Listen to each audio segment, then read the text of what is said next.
ku dhawaad muddo 3 toddobaad waxay wadooyinka magaalada Muqdisho u xirnaayeen kumanaan maleeshiyaad murtadiin ah oo raaf lagu magac daray xasilinta caasimadda ka waday dhammaan degmooyinka Muqdisho.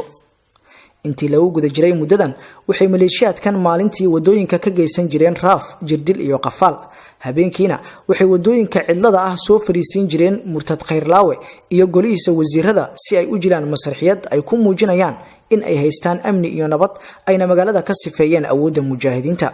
waxaan adigu faraxsanahay inaan caawiyin nimid waan idin la afurnay in iyadoo ay Ramadaan tahay oo aad ogtihiin taariikhda magaalada Muqdisho aan jidadka magaalada Muqdisho banaanka meel kamid ah aan ku afurayno anagoo madaxda qaranka ah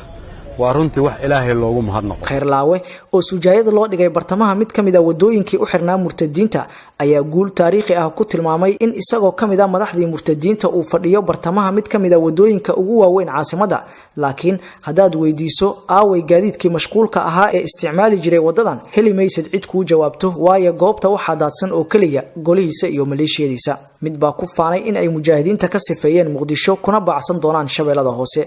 midna wuxuu soo bandhigay seef iyo faasas isagoo tilmaamaya in magaaladu ay ka saareen wixii hub ahaa.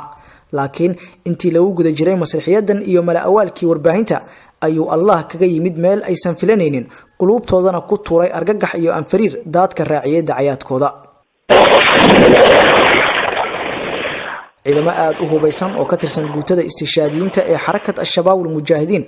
ayaa xalay fiidkii weerar qorsheysan ku qaaday kalaab lagu tunto oo ku yaala meel u dhow isgoyska Zoobe ee magaalada Muqdisho, iyadoona halkaas lagu dilay 12 ruux oo isugu jira ajaanib, shaqaale ka tirsan murtadiinta iyo haween ka soo jeeda dalal kala duwan oo jirkooda ka ganacsada. weerarkan oo ahaa mid seer sare loo soo abaabulay ayaa ku bilowday amaliyad istishaadi ah oo lagu dhuftay albaabka hore ee laga galo dhismaha kalaabka, kaas oo gabi ahaanba burburiyay dhismaha iyo goobaha ku xiran. qaraxa kadib koox inqimaasiyiin oo ka tirsan mujaahidiinta ayaa gudaha u galay dhismayaasha kalaabka, kuwaas oo toogtay sidoo kalena dhameystiray maleeshiyaadkii ilaalada ahaa ee joogay goobta, kadibna u sii gudbay dhismayaasha kale. mid kamid ah halyeeyada inqimaasiyiinta ee fuliyay weerarkaas ayaa sharaxaad kooban ka bixinaya sidii ay wax u dhaceen ilbiriqsiyadii ugu horeeyay ee ay jirayeen ganjeelka dhismaha ee biraha iyo dhagxaantu ku horjiran yihiin. meesha marka joogta hore marka ilbaabadii kulli waa qabqeen doode way haraati joogay أنا حبطت إنه واحد بقتي حقلا نقدين يحقل عرّين نقدين مرة وحنا وصرنا واحد جيركو لسه جناتنا هاي مش كل درين هاي أنا إذا نحن جوكم لأن هذا سلالنا تكمل رنا سلالنا تكمل هذه هاي لا توصل إن شاء الله قالوا وجمعت إليها جبيه إن شاء الله وصلنا سنة جهادا كفار وادن كوب بصير توصيل كوسن كان إن الجهادا لهذا ما دار وكفار أو وادن كوب الرجال تقابل وادن كوب rasaas kooban kadib ciidamada mujaahidiinta ayaa si buuxda ula wareegay dhismaha kalaabka, kadibna waxay halkaas ka geysteen toogasho ay ku xasuuqayeen cadowgii halkaas ku sugnaa ee isugu jiray murtadiinta iyo gaalada ajaanibta ah. boqolaal maleeshiyaad murtadiin ah oo isugu jira booliis iyo sirdoon ayay murtadiintu ku soo daadgurayeen hareeraha dhismaha ee uu weerarka ka socday, balse Allah fadigii way u suuragali weysay inay soo afjaraan weerarka kadib markii dhowr jeer ay ku fashilmeen isku day ay ku doonayeen inay ku galaan gudaha dhismaha.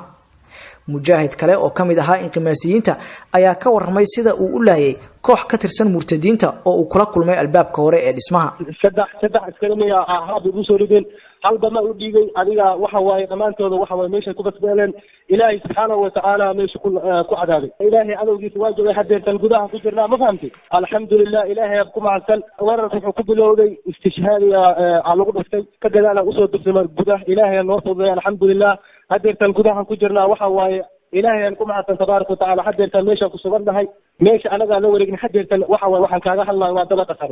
ترى صارنا حدث وحقروا من الجوده لكن وحواي ما كان كل حد كذب وحديث دوره لكن حدث وحقروا من إمام dhammaan noocyada kala duwan ee murtadiinta ee lagu soo daadiyay hareeraha dhismaha ayaa xalay oo idil taagnaa banaanka kadib markii ay ku dhiiran waayeen inay galaan dhismaha, halka halyeeyadii inqimaasiyiinta ahaana ay ku jireen gudaha halkaas oo ay ku ugaarsanayeen haraadigii cadowga ee meesha ku dhuumaalaysanayay. mujaahid kale ayaa wuxuu suurad ka bixinayaa tirabadnida iyo tayaxumada murtadiinta wixii uu arkay intii lagu guda jiray weerarka. معود وحارنا ما تحاجات معنا هاي كان طبعا أيوة سلاح هذا كان تكون سؤال أو بدي وضعين كده كتاعي أو باش أنا شو شيء حتى عارفين أو يقريه نبغى علينا يعني أصل أفريقيا كتاعي هو كل استورنا كل ده ليش عن تعالى كل جرا جواب في قريب في سنة قريب قبضتواين أيوة ما يعجب بس عيد إنه يجي نعمل قربان نقطعين أنا قصة عرّنا ضمن aroornimadii hore ee saake salaada subax kadib ayay mar kale isqabsadeen dhimbilaha rasaasta kadib markii murtadiintu ay soo qaadeen weerar ballaaran oo ay u adeegsanayeen madaafiicda iyo garneelada garbaha laga tuuro waxaana gudaha kalaabka mar kale uu martigeliyay malxamad taariikhi ah oo ay isaga hor yimaadeen libaaxyada islaamka iyo junuuda shaydaanka taas oo socotay ku dhawaad 2 saacadood oo xiriir ah intii lagu guda jiray malxamadan jawiga dhismaha ayaa ahaa sida tan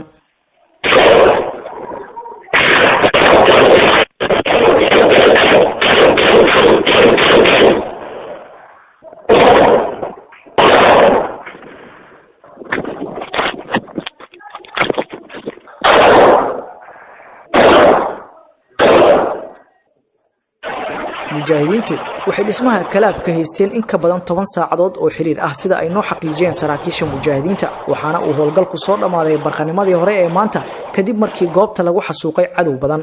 saraakiisha mujaahidiintu waxay noo sheegeen in ku dhawaad 30 ruux lagu dilay weerarka kuwaas oo isugu jiray ajaanib xubno ka tirsan murtadiinta iyo dumar ku tumanaya kalaabka halka sidoo kalena lagu dhaawacay ku dhawaad 40 kale wakaalada wararka AB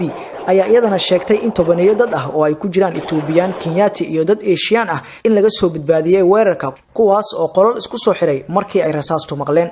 saraakiil u hadashay murtadiinta ayaa qiray in ku dhawaad 20 ruux ay ku dhinteen qaraxa